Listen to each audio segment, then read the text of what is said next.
This year's theme, Creating a Shared Future in a Fractured World, prompted us to take a hard look at the current state of our world and launched an important discussion on the best way forward. On the first day of the conference, I was proud to share Canada's vision of this shared future and highlight some of the steps we must take if we are to realize our ambition. In my speech, I stressed the importance of corporate responsibility at a time when economic uncertainty and growing inequality weighs heavily on workers and their families. Many employers continue to put the pursuit of profit before the well-being of their employees, and we simply cannot afford to let this line of thinking continue to dictate corporate behavior. Economic growth and strong bottom lines must generate real benefits for citizens and their communities. There's no way around it. As I spoke of the widening gaps between rich and poor, I emphasized that these gaps are even greater between women and men. The shared future Canadians believe in is a future where women everywhere are welcomed, supported, empowered, heard, and believed. It is not only the right thing to do, but the smart thing to do. And it's not just on corporations to do better. Governments also have a key role to play in driving change. This is something that featured quite prominently during a roundtable on the future of NAFTA. 2 years ago, here at Davos, I delivered a speech dubbed The Canadian Opportunity, in which I encouraged the business community to invest in Canada and in Canadians. I highlighted Canada's actions to develop and attract global talent and support an economy based on innovation. 2 years later, investment is on the rise, and so is job creation. As we continue negotiations on NAFTA and look to keep the momentum going, I made clear that our commitment to reach an agreement that will benefit middle-class families in Canada, in the United States, and in Mexico will not waver. Finally, I had the chance to meet with political and business leaders on the sidelines of the summit, including Chancellor Merkel, President Macri, Prime Ministers Gentiloni and Netanyahu, and the respective CEOs of ABB and UPS, to name a few. These conversations largely focused on delivering real results for Canadians and attracting jobs and investment to Canada and finding lasting solutions to the problems we all face. Overall, I'm pleased with the progress made during this summit and look forward to realizing our vision for a shared future.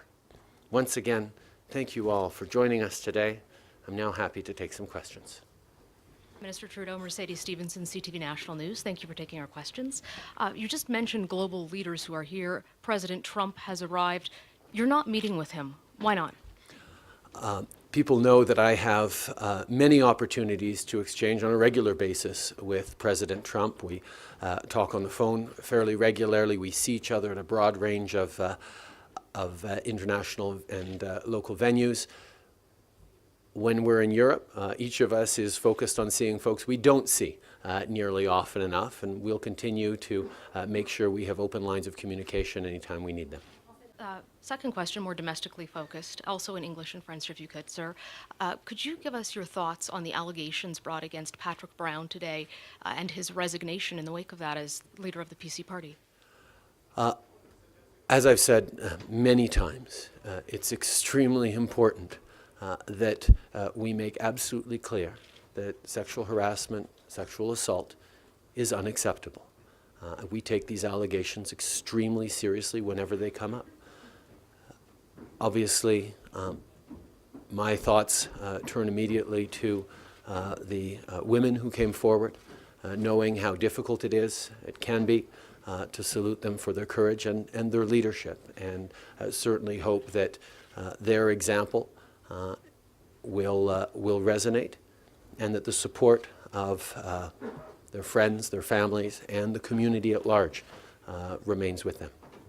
Susan Lam with CBC, and again, if you could answer in both English and French. Yesterday in your meeting with the Israeli Prime Minister, I'm wondering if Canada's abstention from the UN vote came up, and if so, what did you say? We talked about a wide range of things. One of the great things about Davos is it's filled with opportunities to connect with and have conversations with folks that are important to Canada, and certainly the opportunity to sit down with Prime Minister Netanyahu and discuss a range of issues from peace and security in the Middle East, obviously, to areas of innovation and investment.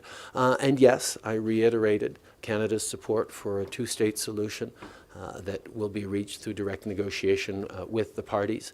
Canada's long-standing position has not changed on that, and I assured him of the continuity of Canada's positions in that regard. An ATIP showed a couple of years ago that the trip cost the Canadian government about, I think, a little over $800,000.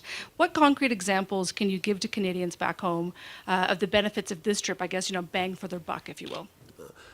Obviously, any opportunity to promote Canadian interests and Canadian values on the world stage should be looked at seriously. And we're certainly very pleased with the kinds of conversations we've had, the kind of opportunities to advance Canadian interests, Canadian values, values that are shared largely around the world in a concrete and important way.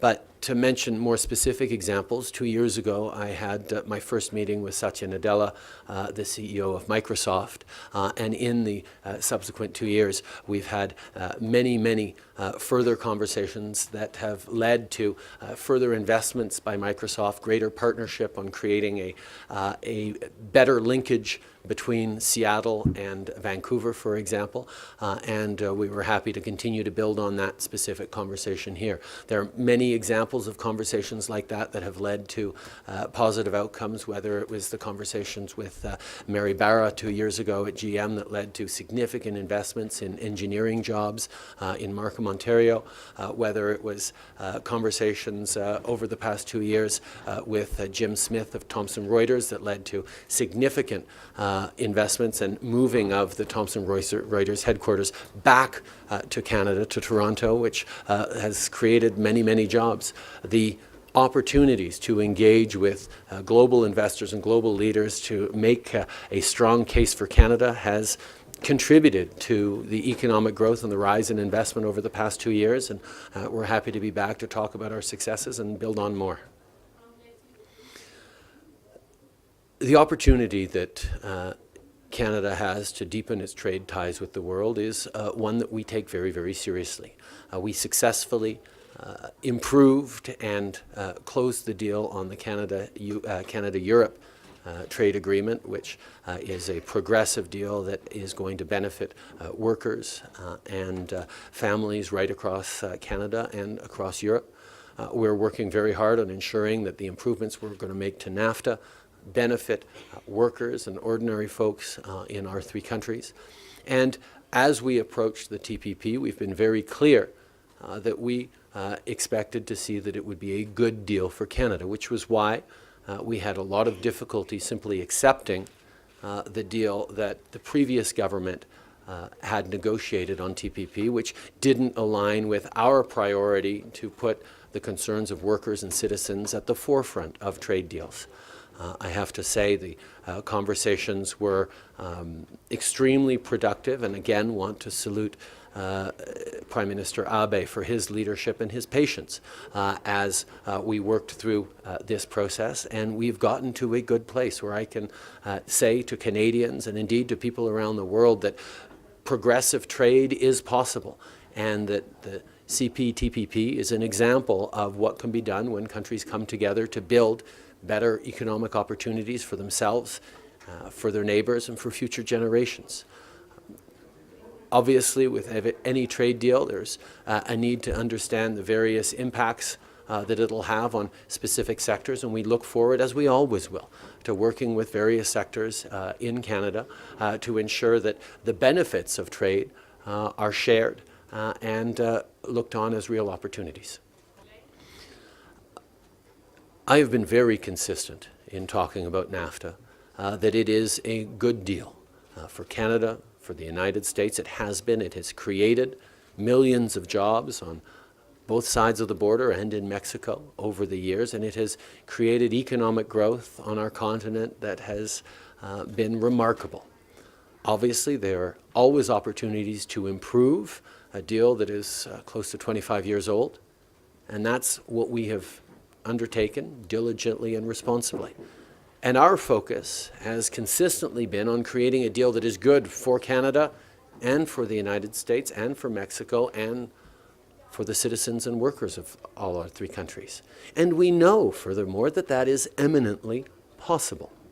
We've continued to engage responsibly and constructively around the table, and quite frankly, I like to quote Vice President Pence, who laid it out clearly when he said he expects NAFTA to be a win-win-win.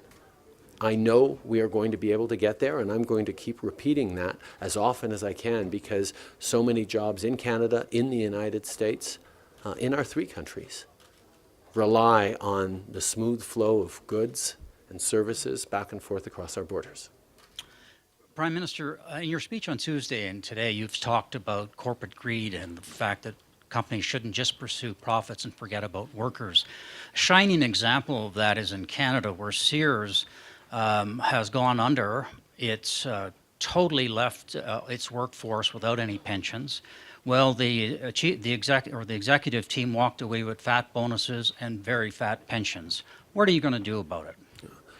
Canada continues to support people who are going through difficult times. Obviously, pensioners who face uncertainty need to be supported, need to be reassured, and that's why Canada has measures like the Canada Pension Plan, like EI benefits, like a broad range of ways that we can support people who are facing unexpected downturns or layoffs, or a situation like happened with Sears Canada.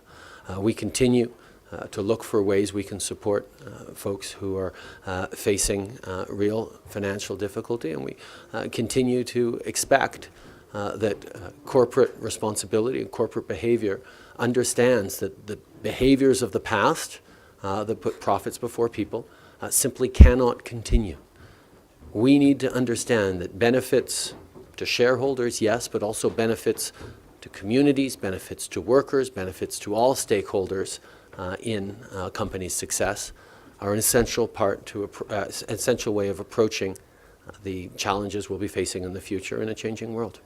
So nothing's going to happen to Sears. Okay, let me ask you another question. Your ambassador in China said that because of the policies of the government of Canada are closer to the policies of the government of China than they are to U.S. policies, citing the environment, global warming, free. He went on to say, I believe that because of this political situation with Donald Trump, the Chinese are now more interested than before to do things with us. Your ambassador, I guess, has forgotten about the Canadians who are in jail in China on trumped-up charges. But I'd like to ask her, do you agree with your ambassador that Canada has a better friend with China than it is with the Trump administration? I think, first of all, it's important to emphasize that John McCallum, our ambassador to China, has been unbelievably active on the human rights front and on the consular cases, and is engaging strongly and regularly on standing up for Canadians in jail in China, as we do elsewhere around the world. And we will always be very clear about our expectations on human rights towards Canadians and all people around the world. And I need to again commend John for his hard work on that, and it's something that I personally have taken an extreme interest in over the past years on consular cases around the world, perhaps because I spent so much time backpacking around the world throughout my life, knowing that the Canadian government is there for Canadians who experience difficulties is one of the core priorities of this government in terms of international engagement around the world.